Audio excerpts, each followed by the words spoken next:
I'm your host, Sharada Devi, of the Born to be Free podcast that serves as a bridge between the ancient and the new era, a confluence of opposites where all is seen as sacred and every experience is meant to catapult you into your supreme destiny. Welcome to the Born to be Free podcast. I'm Sharada Devi, your host, and I'm here with you all for a new episode with a very special guest, very special person. Her name is Elisa Maran. We met around 7 years ago, and she has been part of my life 7 years ago, which means it's quite some time, and we've experienced big transformations in our life, big changes, big transitions. When we met the first time, it was in Sicily. Elisa is from Sicily. And we met during a massage, actually. She gave me one of the best Ayurvedic massages I've ever had in my life. And trust me, I've been living in Bali for 16 years. I've had many massages in my life. So I'm quite sensitive with what kind of touch and presence that I feel comfortable with. And Elisa's soft touch and her presence, her devotion just made me feel so loved and so held. It was during a 3-month Advaita Vedānta course with my dear and revered Radhaji, my teacher, Carol Whitfield, who is a Advaita Vedānta teacher, a Sanskrit scholar, and also a Jungian therapist. And we brought her from the States to Sicily for a 3-month course. At that time, we've already been studying with her for many, many years, Advaita Vedānta. And so Elisa was there, invited to be the Ayurveda massage therapist, and that's where we met. And from then onward, we were in each other's life. She joined the Be Woman project at that time, a non-profit organization that sounds so big. It wasn't that big. It was very grassroots, just starting a women's circle with a prayer, no woman, be woman, all women, nature, nurture me, that was given by my dear revered teacher, Swami Vagishananda, actually, an English mantra. And I started to share this sacred prayer with women in women's circle. And then Elisa came and joined the Be Woman project. She was going through a big transition in her life at that time. She may be sharing with you about that. And I'm so happy you're here for all the years we've spent together, that you've collaborated through your profound wisdom on Ayurveda, on herbalism. She's been part of not only the Be Woman project, but also been a teacher in many of my programs, from the Heroine's Journey, one of my first foundational 3-month online courses. She participated in the Rising Witch, in the Muse, the Golden Womb, that we're going to launch again or run again in autumn this year, 2025, after the 9 Nights of the Goddess Festival, Navaratri. We'll be starting the Muse, the Golden Womb, which is a trauma-informed sacred sexuality Devi coaching certification. And Elisa will join us again with her wisdom. And we called her department the Witch Corner. Let's see if that's still going to be the name, bringing in all her witchiness. She knows the queendom of the sacred plants in and out, and been living in growing up. No, not growing up. You're actually from are you, was it from Venice, or you studied in Venice? I don't, right? And then moved to Sicily. Mm-hmm. So you will tell us about you. Welcome, Elisa Devi. Oh, thank you very much, Devi. It's such an honor to be here with you and to share this sacred space that you are nurturing and filling with your love and your wisdom and your amazing presence. Yes, we met 7 years ago. 7 years ago, 7 cycles ago, 7 cycles of the earth around the sun. And it feels like yesterday, and at the same time, so many things happened and so many things changed, and then went back to the previous stage and then changed again. And it's amazing how life unfolds itself. It's incredible. I'm so happy that you're here and with your daughter Anita, which I thought she was 6 years old, but then she's now 9. And I see children feel like they just stay small, but they don't. They actually grow up. And yeah. So tell us about you. Where to start? What was your journey of coming to spirituality and freedom and herbalism and Ayurveda? And tell us about you. Oh, my journey. So where to start, really? Well, I was born and I grew up in a small town nearby Venice in the north of Italy. And I spent many days and many weeks and many years really bored. There was not so much to do there, but I had a beautiful garden and so many books and a very special connection to the land, to the flowers, to the trees, beings in that place of earth since very young. I was a very sensitive and quiet child at the time, and that stayed with me. I remember waking up in the middle of the night when I was really small, sensing very unique sensations in my body that I felt that were normal for everyone, like having a thin eggshell around my body and somehow feeling my energetic body. And that happens especially during the night. And those feelings were always with me. And since very young, when I was dreaming about what to do in the future in my life, I knew that, I had many crazy ideas like being a doctor of the dolphins. And my first idea was to create a space to accommodate birds, those huge birds that I don't have the name in this moment, those that carries the babies, the starks, feed them and decide where the baby would go, to which family, these kind of things. But then it was always something related to the body. I wanted to be a physiotherapist, and then I spent a lot of time giving massages to my sister, exchanging massages, always asking for people around me, do you want touch? Can you give me a massage? These kind of things. And then growing up, I don't know, I just have these memories sitting in the school, hiding the Quran of the Italian translation of the Gita at that time, pretending I was following the math class and then studying. Wow. And then I enrolled in university, and it was the main topic, the subject was Oriental languages and studies, particularly focusing on South Asia. So I studied Hindi and Urdu and Sanskrit for a while, and Indian philosophies and literature and poetry, and that was a big love affair. And since very young, when I was 20, I started to travel in India first to study the language, but that was really an excuse, really. Like, I remember trying to, when I was talking with my family and trying to explain why it was a very good idea for them to sponsor my university studies.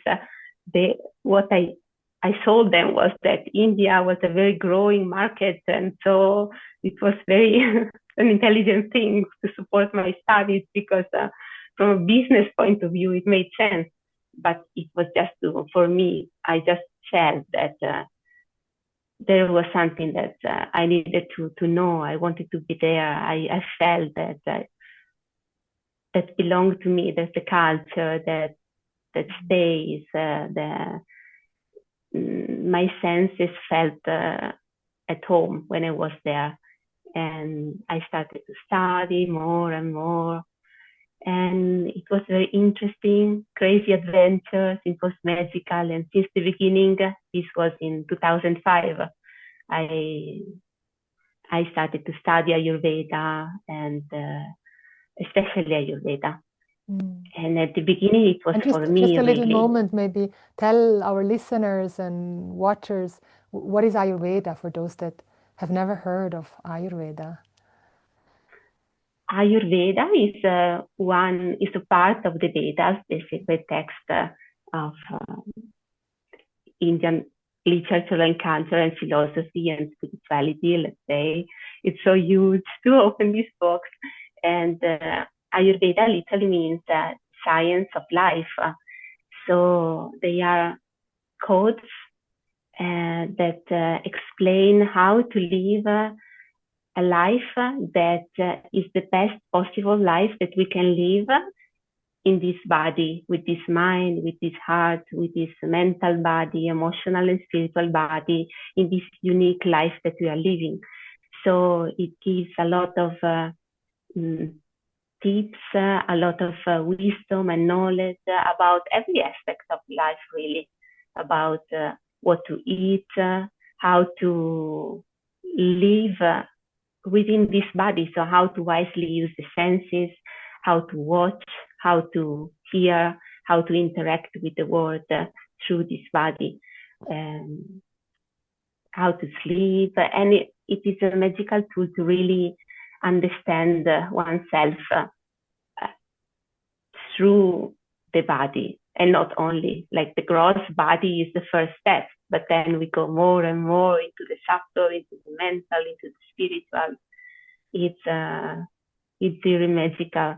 And I know that sometimes can be perceived as a difficult thing, because Googling Ayurveda, for example, you find this enormous amount of lists to do and not to do list, what to eat, what to don't eat. And it can feel a little bit overwhelming, but it is really like a treasure map for me. And it is unique because the more you study and the more you understand how, you understand the simplicity behind it. Everything, there are not a single tip that is good for everyone, and it makes you feel special and unique and seen.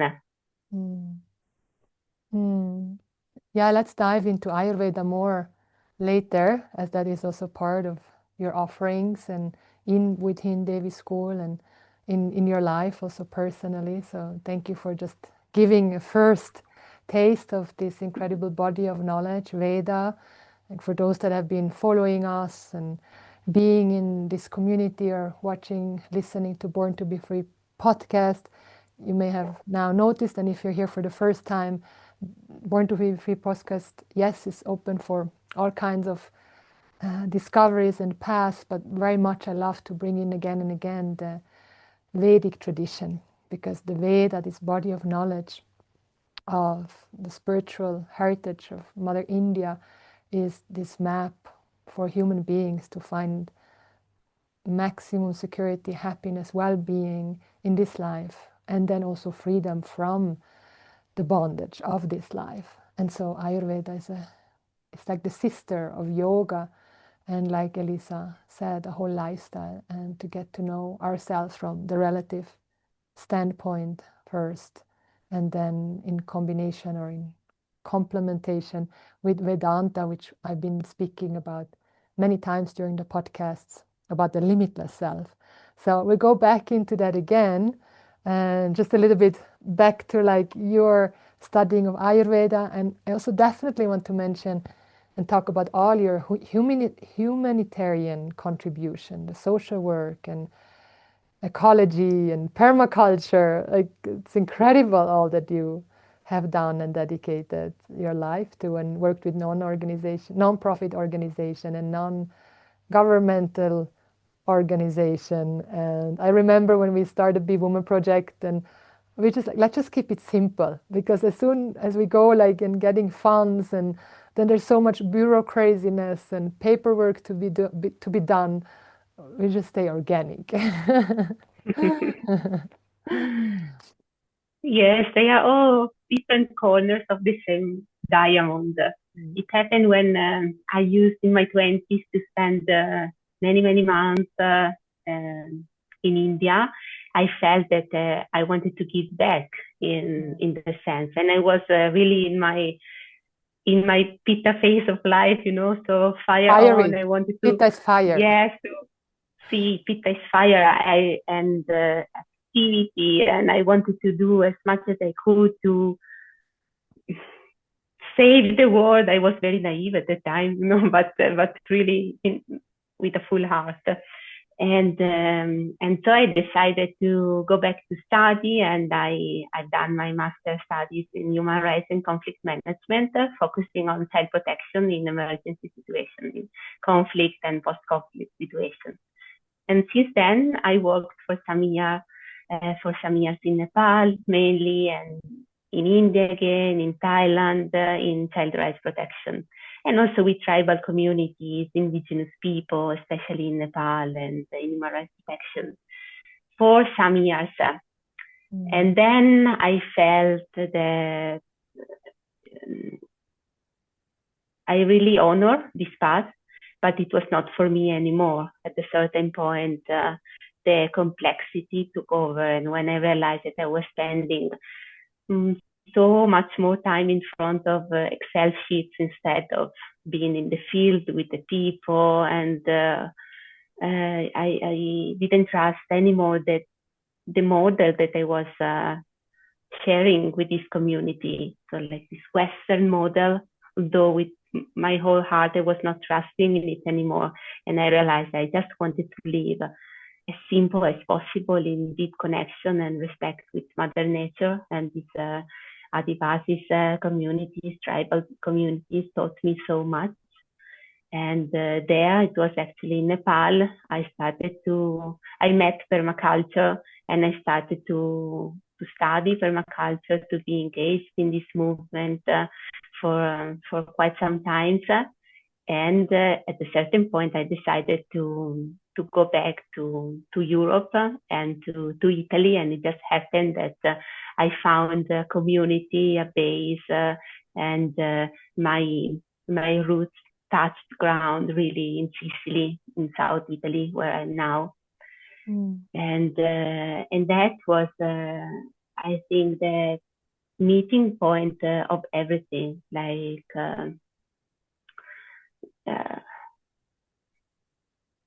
the child in me felt alive again, really allowed to live in a playful, simple, but deep way.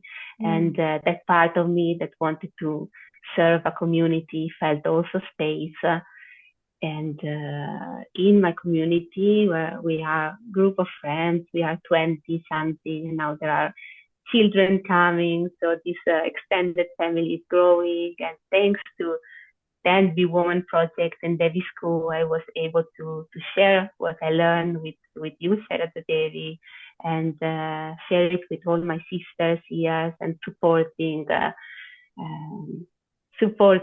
us in this way, because I really believe that at the end one can make a huge effort to change the world in a way, but touching the heart of a single person, and being able to give this person space to be themselves and be more happy in the relative, so that they have space to dive deeper within and understand who they are, and the good that they can bring in society is so valuable to me. And meeting the Woman Project and the School was really so important, because it was part of this connection where all the pieces of the puzzle started to connect in a different and more meaningful way.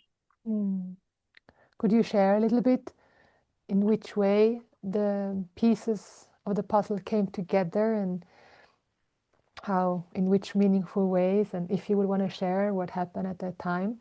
And also I'd love to hear a little bit, if you want to share, about like working in human rights and being out there in Nepal, and like being kind of an activist, and like this transition also from being out there in the field and then being there in front of the computer and the Excel sheets. And what I want to point towards is that for women or beings that are out there in the world, like in activism, and really honoring that desire to support and help, but sometimes it still comes like from a place of one's own pain and unprocessed anger, and not understanding like the bigger picture. And then there is like a I'm going to almost sacrifice myself and my well-being for the sake of others, to help others, and then my own well-being, especially as a woman, the woman health then suffers a lot in that sense, because we're not, at that time, I think you also didn't know, and like the sacred cycles and our self-care and the self-nourishment, or did you have that already? I don't know right now. I just also thinking of women that have there, and then realizing like, wow, I've done so much for everyone else, but not actually been honoring my own needs. And then there's this burnout and the menstrual pain, and then coming into menopause and just being completely burned out or even depressed, and loss of memory and loss of libido and all of that. So if you would like to share a little bit about that. Yes, totally. Like when I was working in protection, I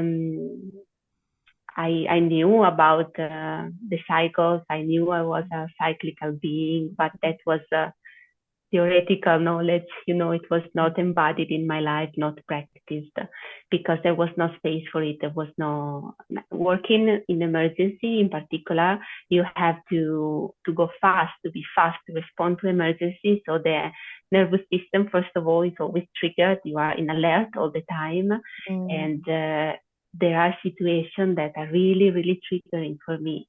I remember when I was working in Thailand, I was working for an organization focusing on, against child prostitution, and it was very, very strong, and I developed a sense like a shield to protect myself, and so part of me was really frozen and started to become not to feel anymore. I mean, mentally, my mental part was very active, always producing on the first row, but all the rest that is so important for a woman. Like we women, we have so much to offer to the world if we learn more how to give from our wholeness, and respecting also ourselves as cyclical beings. And at that time of my life, I was working in a very linear and masculine way, like have to produce, and every day is the same, and every day you have to run. And it was challenging as well for the body, because I had to move every 6 months, 1 year max, to a different place. I remember these huge periods of time, long months without bleeding, because my system had to adjust to a new environment and to a different source of stress. It was stressful before and then after, but the source was different, but it was anyway stressful, and my well-being was really impacted, and I didn't really gave attention to it. Like I had hormonal problems at a certain point, and for me it was just I felt, okay, there is something that is not working with my body, like it was, I don't know if I want to say a machine, because I loved my body, but I was looking at my body only in a functional way. Okay, I have to repair it. Let's do something, even taking an holistic approach with Ayurveda, with herbalism. Let's do something to fix it, without really honoring the message that was behind that. At a certain point, I understood, and the message was there were many messages, but that I was not living the life I was supposed to live, basically. And you're saying that you're saying you already had the knowledge of Ayurveda at that time, and you were already applying it, but it was more in terms of still, even though like knowing that it's prevention and we're here to care, but it was also still a little bit from that attitude of let's fix it so that I'm functional again, and I can just, not just, the incredible contribution, like first of all,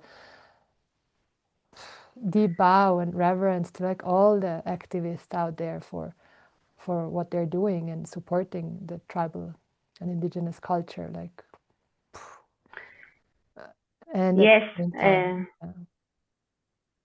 yes, I was, let's say, using at the time Ayurveda like any other medical science mm, mm, as a way to heal my yeah, body and my mind, but not taking the leap after this, not really understanding that what Ayurveda can really give us is a way to understand the message that our body-mind complex is telling us. So it's not only a way to solve problems, but it's really a way to understand us more deeply, so that we can be fit as much as we can, mentally and physically and emotionally, to then do all the rest of the work. From a place of more wholeness and leisure, fearlessness, and I guess that's part of that, maybe the missing piece of the puzzle, because I think, like, I'm kind of pointing this out because I know there's so many people out there using Ayurveda, or so many, it's maybe exaggerated, but in our community, and then there's so many that are not and still have never heard of it. And like, same with the yoga or the meditation, can kind of be this tool that we're using, but not actually really understanding the depths of it, and how it fits into a whole holistic understanding, and is part of this Purna Vidya. This Purna means whole, Vidya, knowledge, this whole knowledge, that each of these limbs are part of a whole system, actually. And now 10 years after I left the humanitarian work, there are so many dear sisters of mine, women, amazing women that still are working the humanitarian work in deep crisis, that I've been talking with many of them, and they totally burned out because also because they found themselves locked in a phase of their cycle, what before we were calling the pitta phase, the fiery phase, that is normal at a certain point of a lifespan of a person, but then we become something else, and then it's different, the energy that moves us. But if our life is structured in a way that doesn't allow movement and changing and movement is very scary. And then as women, I'm referring to these friends, for example, that I respect and love to the moon, who say, I sacrificed so much for this. I was not able to have a family, to have children, because I'm not saying that family and children is the dream of every woman at all. But to be able to work in this field, to do this life, feeling that I could not take 1 year, 2 years death, because otherwise I would not have been accepted again. And so now they don't know how to step out and how to honor the different phase that they are living in their life. I have so much truth bumps as your goosebumps. I like to call them truth bumps on my body so much as you're speaking.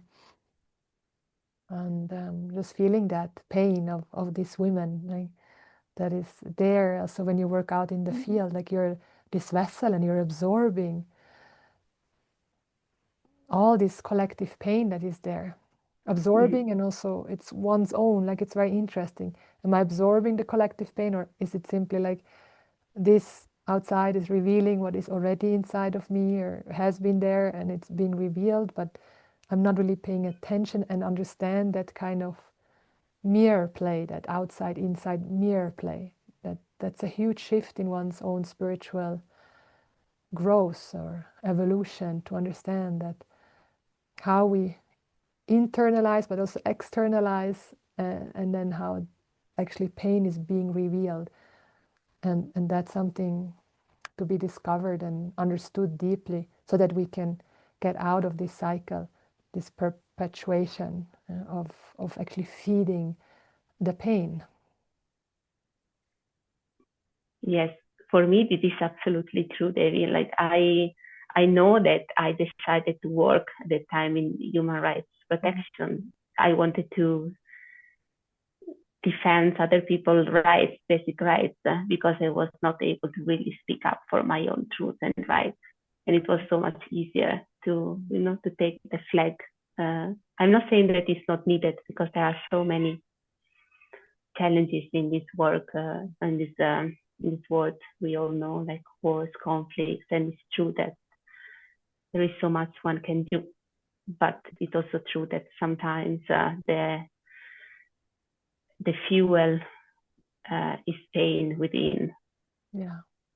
And I see that even once, like that's a huge shift, like a huge shift. And then once you have done the shift, and then it still can happen again, and it can creep in again, like even within one's own spiritual growth and doing, which the spiritual growth, really what we're referring to is emotional growth, understanding the projection of happiness and security that is placed outside of ourselves, the source of it.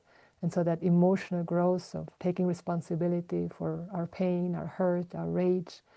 And then the next step is the growth of in the form of discovering of one's true self, that myself is the self of all beings. So there are many steps that the Veda guides us all towards that. And what I'm seeing also, and I, like including myself, get to be really alert and paying attention, because there's also a feeding and an identification still with the collective pain. And just recently I also asked Swamiji, I was in Bali, and that's where I've been living for the last 16 years. And right now I'm in Europe, in Switzerland. And in the winter I was in my home in Bali, and I was just sitting with Swamiji, my revered teacher, and asked him, like, it's tough. It's a huge thing to truly, fully disconnect, disidentify in the most sincere way from the collective pain. Like that shift to understand that every being needs to go through what they need to go through.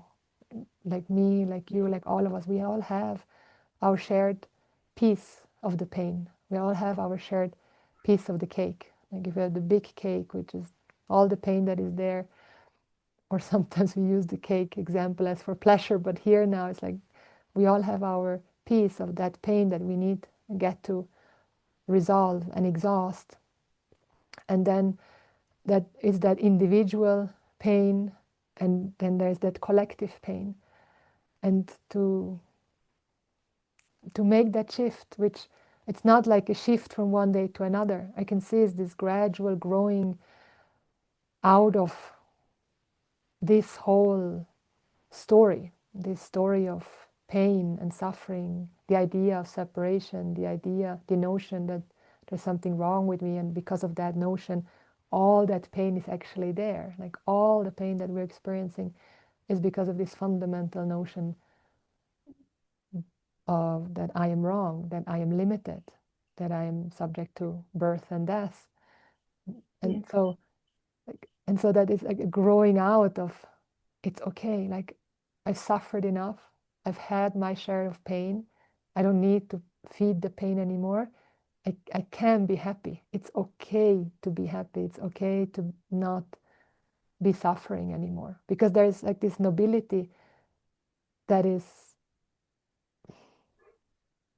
collectively experienced, that if I suffer along with you, then that's the right thing to do. Like you're suffering, I need to suffer. How can you suffer and I cannot suffer?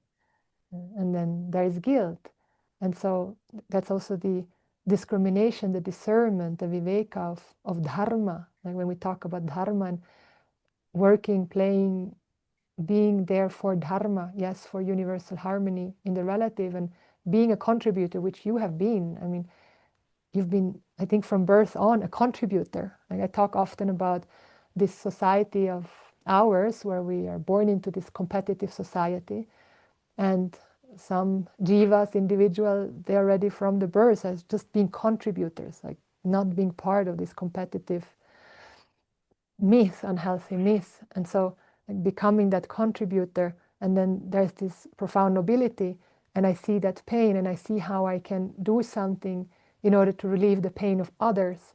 But then when we start to inquire, and for that it's where we need the Veda or the Vedānta, the end portion of the Veda, to discern that actually when I do something for someone else, I don't really do it for someone else. I'm actually doing it to relieve myself from my guilt.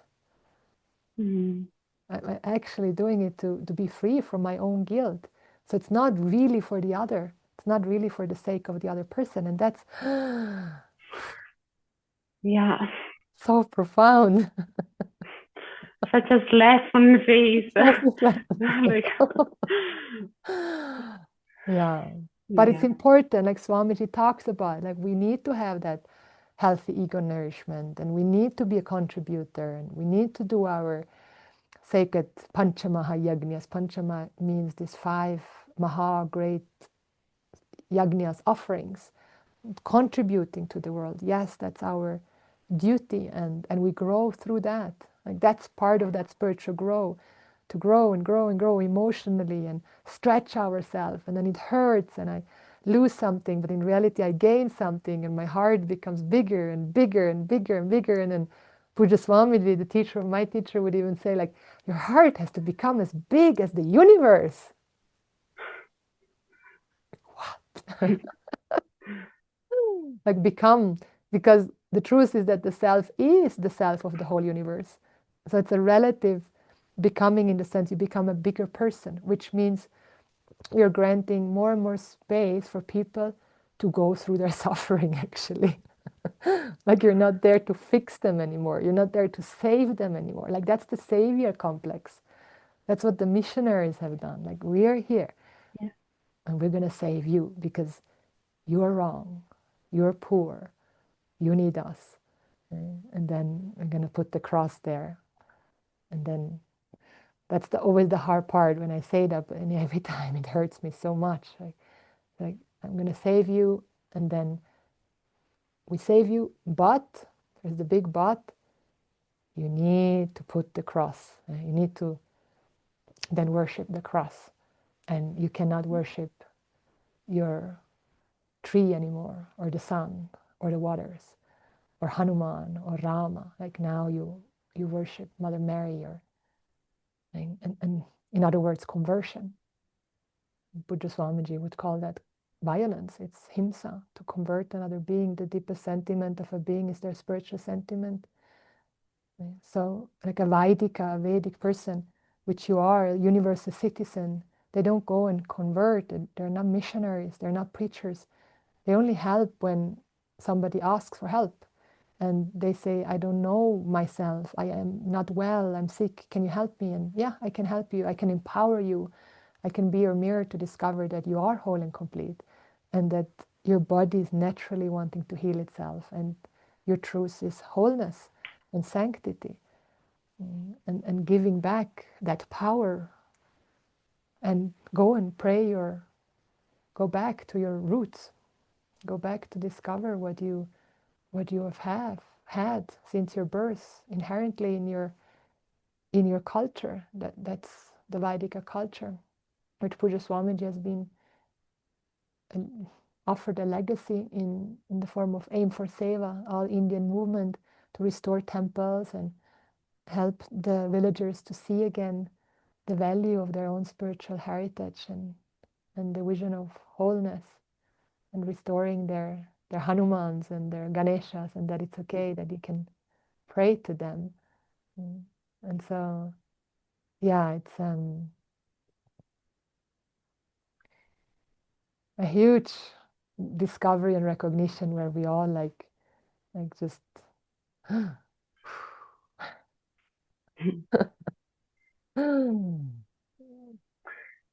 wake up. Yeah, wake up. And so that's been your journey. Like you're literally like seen and done and experienced all of that. Like how many lives you've had in one life? Oh, and it's not over.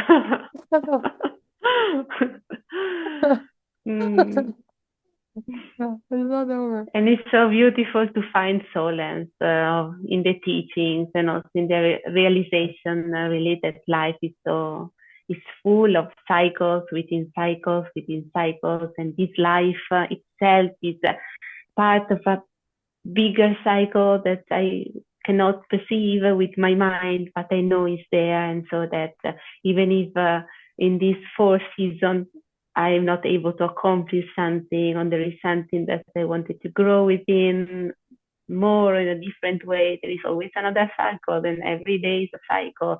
And it's so beautiful because there is always the possibility to go back and like, yeah, rewriting our stories more in depth, and accept also the mistakes, everything.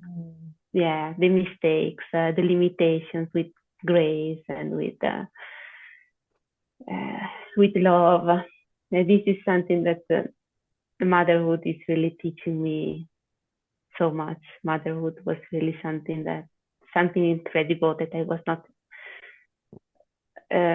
like planning forcefully in my life, but at a certain point I felt that this being was coming, and okay, welcome. And she came, and it was such a major shift, like a heart opener for me to find words and find a way to channel this profound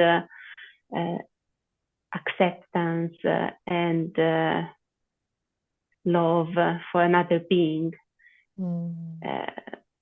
That is the same feeling that I feel every time I give an Ayurvedic therapy to someone, and I find myself in front of this amazing naked body without sharing a word. And for me, it's like a newborn baby.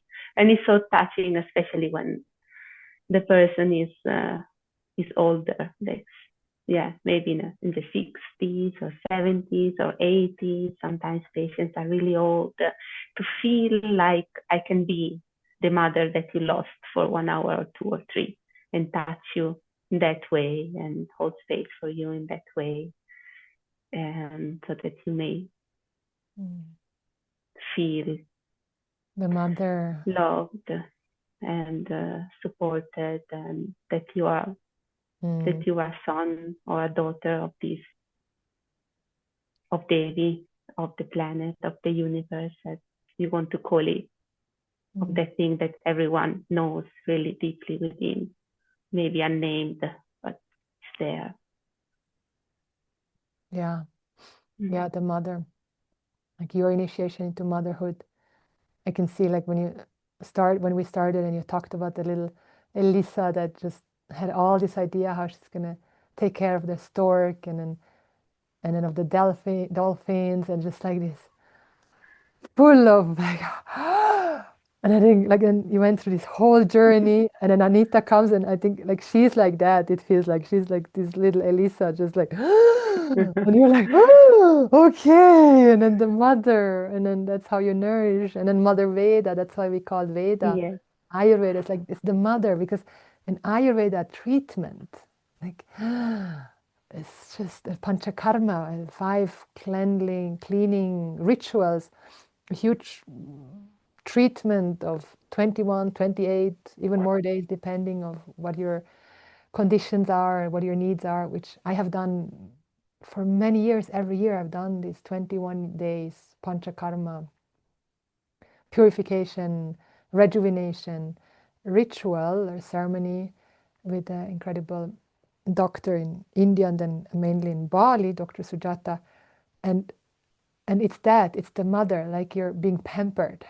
You're naked, and then all the oil is poured over your body, and it's just, you come back to the babiness, and you're taken care of, fully taken care of. Oil everywhere, oil inside, so much oil, ghee, and his intestine, and then oil up your sacred hole, your ass hole. Interesting that we use our sacred genitals for swear words. Something that we learn in the Muse, the upcoming program, where we discover how we've been using our most sacred parts to swear. Maybe we can reclaim that. So it's simply an S hole, a sacred hole, putting up oil there and putting oil into your nose and putting oil into your ears. And where else have I forgot? In your yoni also can be like a yoni bath, and just oil everywhere, basically. Nourishment from every direction. Every direction. And it completely nourishes all the cells, like all the dhatus, the layers. We say that 7 years it takes to for a new body to be regenerate. Yes. Is that correct? Yes. Yeah. Yeah, and it nourishes all the dhatus, all the layers of us, and it's incredible. Yeah. I think this is such an empowering knowledge, Ayurveda, to all the beings, but for women especially. I learned so many things. Talking about the dhatus, for example, simply how, like, food, when we eat something that is prepared with love and seasonal and optimal for every constitution, and so that the food that is the right food for you, or any kind of food actually, but hopefully it's a good, nourishing, healthy, organic, colorful and tasty food. It nourishes all these dhatus one after the other. So from the plasma to then the blood to the muscles, and then on until the seventh, which is Shukra Savadhatu, which is the reproductive tissues. So it's the very end. And after that, there is what remains from the sacred nutrients. It's all just the most refined nutrients that we can find, that our body can absorb and produce as well. And so when we work in Ayurveda with women's health, every part of us is important. We just don't focus on genitals, for example, only because you cannot directly be there if you don't nourish all the other tissues, so all the other layers, until the moment when you arrive to that final tissue, the final product. And takes time and patience, which is very beautiful, because also allows a person to reclaim that power, that space for healing, for nourishment, for understanding what's going on really. Yeah. Not a quick fix, but it's a deep fix. Did you say a deep fix? Yes. Yeah. Oh, yes. A deep. Okay. It's not a quick fix. It's a deep fix. I love that. Deep fix. Yes. Deeper than the deepest. Yeah. Deeper than deepest. Wow. There's so many directions I like to go. We're going to have many more episodes coming. And so for now, I think let's go into what you're going to be offering also in the Muse, in our upcoming Golden Womb Trauma-Informed Sacred Sexuality program. I just want to say a little bit of this, what Elisa has shared with you now, the Ayurveda introduction to food and the doshas, that is being covered in the Heron's Journey, which is a course that we've run for multiple years and is now the foreplay of the Muse, the Golden Womb, that we're running in fall.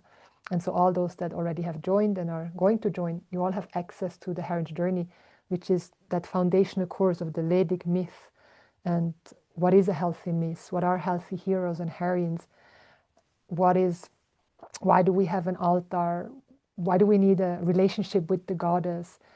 So it's the foundation of understanding the body in different levels and the relationship, how to develop a healthy relationship with these different layers, with our emotions, our mind, our body, the food habits. So the foundational course is really incredible. For those that are already starting, joining, you'll have access to that.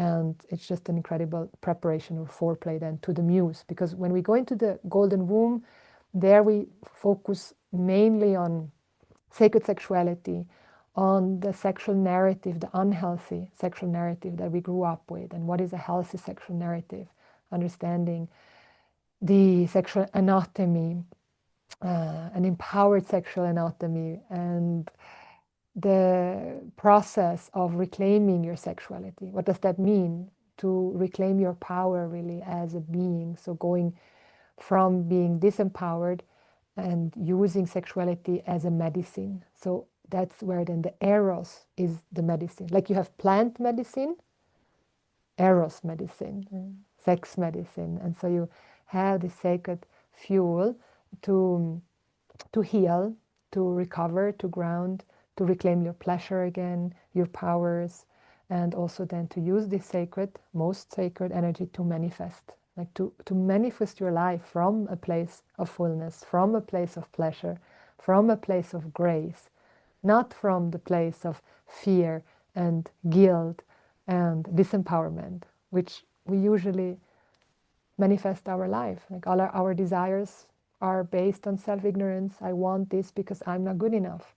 So what if I suddenly know that actually I'm inherently well and whole and dignified, and from this place I naturally become a contributor, and then all my desires are naturally for the benefit of all beings in a healthy way. Healthy way means where you are taking care of your own well-being while taking care of other people's well-being. So that's where you're not sacrificing your own sanity for someone else's well-being. And so we have an incredible faculty, and we have an orgasmic birth practitioner, a sacred menstrual cycle master, really, in terms of the natural fertility awareness. We have a sexual health doctor. We have Disa Devi and many more other faculty. We have Efuniaki, an incredible somatic experiencing teacher, ancestry work teacher, family constellation, and all of this based in the Vedic knowledge of wholeness, which I bring in deeply in that way, and then the sacred sexuality aspect of that reclamation of our inherent power and dignity. And so Ayurveda is there also, mainly more in the heron's journey, and then Elisa brings in the which part? Can you elaborate a little bit on how you're going to collaborate and contribute and to this program, which is really, it's the education we all need. This is the school I wished I would have been sent to when I was a little girl, and then learning all of these topics, so to be a sane person, basically. Oh, yes, me too. Yes. So, as you were saying, we will cover the Ayurveda part, and especially dedicated to women's health in the Aries journey, the foundational part of the muse. And then in there, what I share is more the creative, witchy part of Ayurveda, but also Western traditional herbalism, because we believe that every single person has the capacity to understand and establish a personal relationship with the medicine, with plant medicine, with nature, and understand how Mother Nature can provide us with what we need in terms of medicines that support our well-being and overall happiness at the end. So we will learn how to really create simple remedies that can be then elaborated further. It's simple but really efficient and powerful remedies, for example, tinctures, for example, oils, medicated oils, and much, much more, and to empower that part of us, that part of of us that maybe feel unable to understand this language. And it's so beautiful to incorporate these tools, these capacities, not only to bring out the playfulness in the relationship with medicines and with Mother Nature, but also to recognize with the lineage of healers that never really ended, because back in the days, our ancestors were the ones who took care of the health of the family, the women of the house mainly, and they knew which herbs to use to cure a member of the family, a baby, a wound, melancholy, whatever, and they knew how to respectfully partner with Mother Nature to sustain the well-being of the self and of the family. And we all have the capacity to connect with this source, with this field, and to do this. Is that in a society where we are always bombed of the false information that we need to buy everything, that everything that is homemade, self-made is unsafe, dirty, not powerful enough, and not usable. This is so disempowering, and of course there are things we cannot do. No one can do everything, but there are things that we can do, and it's so beautiful to reestablish this relationship.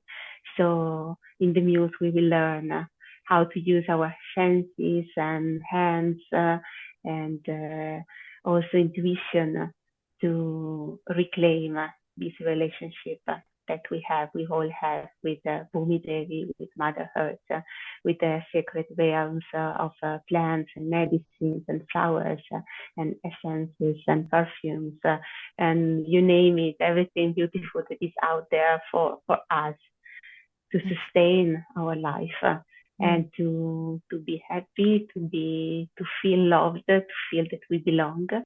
Because I believe that when, at least this was true for me, when I started to feel entitled to explore and also to make mistakes, exploring how to play with the abundance that is out there in the world, that is all around us. I really felt apart, that feeling more empowered. I felt so much increased the sense of belonging, because I'm a earthling, I'm part of this planet, I live here, and I can take with respect and give back at the same time and protect. And once you establish this relationship, it's all natural that you feel the willingness to protect also the environment, the nature, the beings, not human beings, that share this planet with us. And it's nourishing at all levels.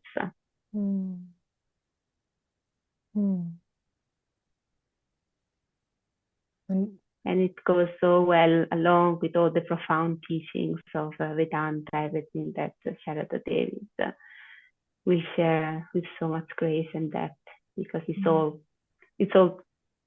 the same, say with different, through different lenses. And what is so important to emphasize is that when we use tinctures and teas and herbalism, what you said so beautifully, like that we can heal and nurture. Like, I think that's important to underline and make bold.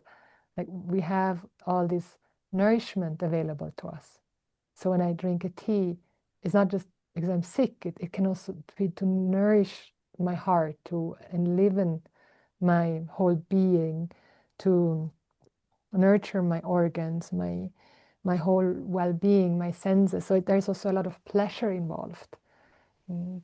To dare to feel pleasure again And in order to be able to feel pleasure, we get to melt this wall in front of our heart and back of our heart and the side of our heart and the armor around our bellies and the armor around our genitals and the armor in our legs and head. Like we are living basically with an armor. And sometimes you'll need that armor for sure when you go to a place where there's madness, like in a shopping mall. That's madness for me to put up the armor. But then we don't need the armor all the time. And so with this armor, and we can only disarmor when we feel safe and held and grounded and supported. And that's where community is so crucial, to be on a journey with other beings and then be held by beings that already have done the journey and are still on the journey, because the journey never ends, and yet it already has ended before it even began, because it never began. But so that container to be held and feel safe and do these practices, where the practices can be very, very difficult at times, even though they're so juicy and beautiful, but it makes us meet our pain, those judgments, those beliefs, the embarrassment, the shame, a lot of shame, so much shame. But when you meet it and when you melt it in the presence of love and kindness and understanding, then yes, there is this catharsis and the rain start to come, like the melting is happening of the ice, and then the rain start to come. Not only the tears, the rain, sacred waters of the tears, but also the juices are more juiced up again, and the sacred juices, the sacred fluids, we become more vital, and we're not so dried out like dried prunes and find that juiciness again, literally, and on all levels. And so, and then when we melt that pain and that shame, and like a friend of mine said one time, let's pop the champagne. But here the champagne refers, let's pop the shame and the pain. And you go through this catharsis, and then you come back into the ability to also experience deep pleasure, even though there can be deep pleasure in pain also, but it's more this joyous, fulfilling, and feeling grateful and excited for our own existence. We can enjoy our existence. We can enjoy the breath on our skin. We can enjoy the candle that is burning. We can enjoy, truly enjoy the cup of tea. We can truly be in joy again. It's not a forced joy. It's a real being in the joy, which means being yourself as presence, having melted a lot of the ice, disarmored. Yes, we discover we're vulnerable beings that have feelings, so many feelings, and that we have a myriad different feelings. And within that is also the ability to savor the wonder of Goddess, of God, of the infinite intelligent being, the sacred being manifesting as the tea and the chocolates and the tinctures and the touch, and which is all around us, everywhere, all the time, where we then discover we don't lack anything. Nothing. We don't lack anything, actually. And so when you were describing, like, and taking us onto this journey of like seeing the beauty and the wealth of the plant kingdom and the other beings and the nature, like that's where that retrieval of the soul and that reconnection with all, and truly feel it and be it, that's you, that's me, that's the truth. And that doesn't happen overnight. Like Elisa said, it's not a quick fix, because years and lifetimes of armor. But it doesn't take, thanks Goddess, lifetimes to disarmor and to come back to the joy of your own being and to actually enjoy the world, your surrounding, and each other, where we're not afraid of each other anymore as women, where we're not betraying each other. We can actually be truly nourished and feel safe and be celebrated in all our messiness, in all our sexiness. And that's not just a dream. It is until it becomes a reality. But it doesn't become a reality unless you put your first step forth, unless you put effort forth, unless you choose. Like, it's a choice. That's where you choose. You use your free will. Because we are programmed in a certain way. And it's not programmed towards wholeness. It's programmed towards failure. And so it becomes a choice where I say, I'm getting out of this program. I don't enjoy this program. I don't enjoy this game. I want the real deal. And the real deal is to be amongst women and community. And how scary that may sound, to come into a community of beings that already have walked the journey. And will the other beings and women, will they reject me? And are we going to be in competition? Because that's what most of us. That's how we grew up in kindergarten and in school. And those wounds will come up, yes. But then we're all here in this together, knowing exactly how you feel. Exactly, we know how you feel, because we've all gone through that. But then we discover that that's not the truth. The truth is love. The truth is union. The truth is wholeness. The truth is dignity and sanctity. And so I know how daring and scary it can be. But you can do that.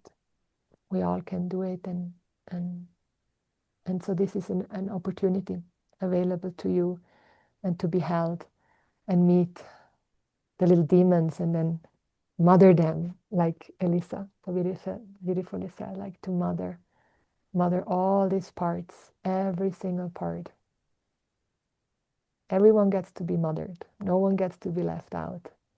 And you are the mother. It's your job to do that. And actually, there's no greater joy in it. I cannot think of anything else to do than this. It's choiceless, but it's also the joy, that choice of all choices. And that's how you return to wholeness. That's how you return to integrating these pieces, all those beings that have been in exile. And you return to this relative wholeness, where you discover with every part of your being, I am well, I am whole, all is well with me. And I can enjoy this candle so much, and look into it and cleanse my eyes and feel so turned on by a candle. Or by the water that you drink. And the water just goes down your throat, and have a full body orgasm like Elisa came into this world with, and had already all these orgasmic experiences. She remembered from past life. Probably you were like in Venice, in one of these women, the courtesan, and like past lives.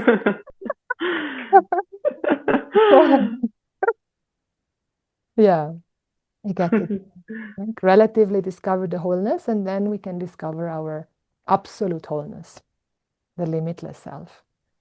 But we cannot bypass this to understand the absolute. And so, yeah, I feel we're complete for now. We'll have many more episodes, so many more topics to unravel. Is there anything you would like to share? Something your yoni saying, oh, I need to still say this before we end? Well, not really. What can I say more after what you just shared? No.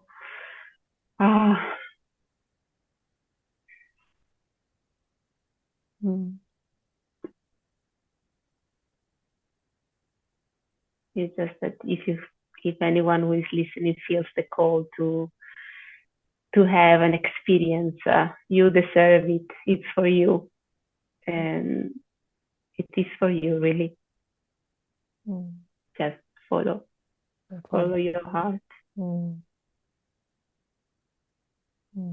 Follow your heart. And if your heart says to go to Sicily, you can follow Sicily. Elisa to Sicily. She's in the making of her little retreat center, right? You just want to talk about that? And anything else, maybe your personal offerings also. I don't know if you're offering online consultations, and I know you're creating your little Ayurveda center in your garden. Well, I'm not so good to be out there in the internet because it's just, I realized at a certain point it's just not so much me. So it's very stressful for me. So I decided to really, they say start from the door of your house, and I'm literally doing it. So if you ever come to Sicily, near Polizzi Generosa, you have a place that you can call home where you can stay. And here, what I'm dreaming to do and I'm starting to do with my partner in life is to create a safe space for a small number of persons, really, maybe 2, 4 at the time, so that we can really integrate these persons into our life, into the practices, into the very simple and deep life that we are living here. And this is my dream that is slowly in the right timing coming true. It will be existing in 1 more year, a place where I can offer treatment and consultations. And since then, you find me in Devi school. Yeah, because after I had my energy spread out for many years, I really felt the precious is for me to stay contained, sharing with an open heart, like without holding back, but giving to the surroundings around me. That is so tough sometimes, because living in a small, not even in a village, but near a very tiny small village in the center of Sicily, where the traditions are still very, like 1 century ago, like how women perceive themselves. It's really something that needs some new light on. So it takes a lot of energy and love, and I'm here trying to do this. I mean, what a dream to have you and being alone or with another person and having a private retreat with you. I mean, I cannot think of anything better in the world. So I will definitely come when it's open. And maybe I'm going to be your first guest or second. Oh, yes. I cannot think of anything better to do than to come to you, into your hands and into your... You'll be the first to know. Thank you. In the meantime, I will be in Crete next month working in a retreat center. Are you going back to Crete? Okay. Lovely. Yes. Yes. Yeah, I think I'm going to be coming to Crete again. A friend of mine just purchased a huge place for retreat and yoga, and the most stunning place by the ocean, by Triopetra. Gorgeous location. Wow. Yeah, so Crete, Sicily, Bali, all these sacred places. And also you who are listening and tuning in, like now with this, I hope you'll have received some inspiration to take care of yourself even more, go out into nature, lay down, maybe even naked in the nature, and feel the grass and smell the earth. I think there's nothing better than to put your nose into the earth and just smell the moss and the earth and reconnect again with Bhumi Devi, Mother Earth, Gaia, Pachamama, Mutter Erde, Madre Tierra, and see how she's there all the time, saying, I'm here. All I want to do is love you and pleasure you and nourish you.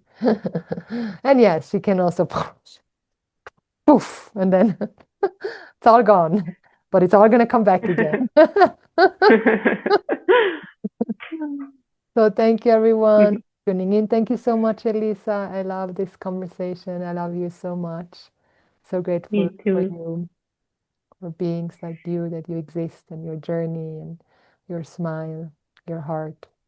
And I look forward to continue as we are.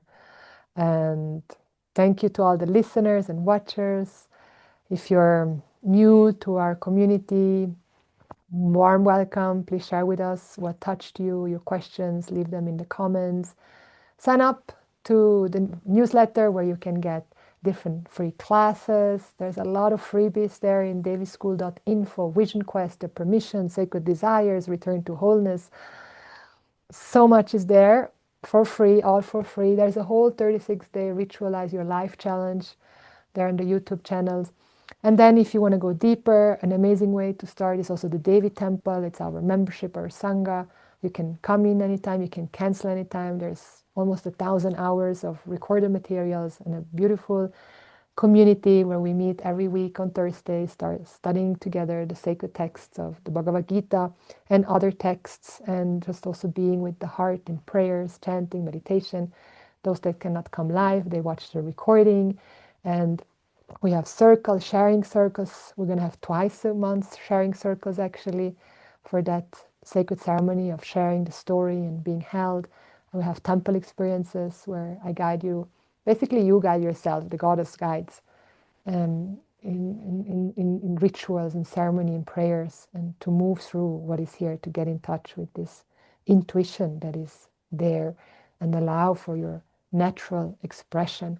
And then, of course, if you're ready to really dive in, come into the Golden Womb, the Muse program, starting now with the Heron's Journey, the foreplay.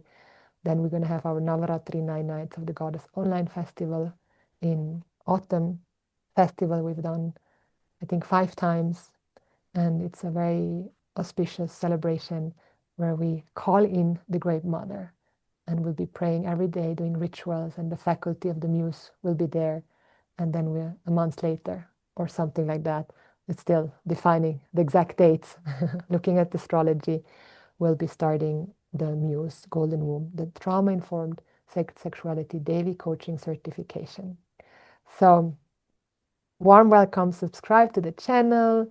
Like this, share it with your friends and family if it touched you, and just sending you a big snuggly hug. Thank you, everyone. Thank you. Oh. From my heart to yours, deepest gratitude for your presence. May you follow your wildest dreams, live your highest purpose, and expand into the infinite, because that's what you are.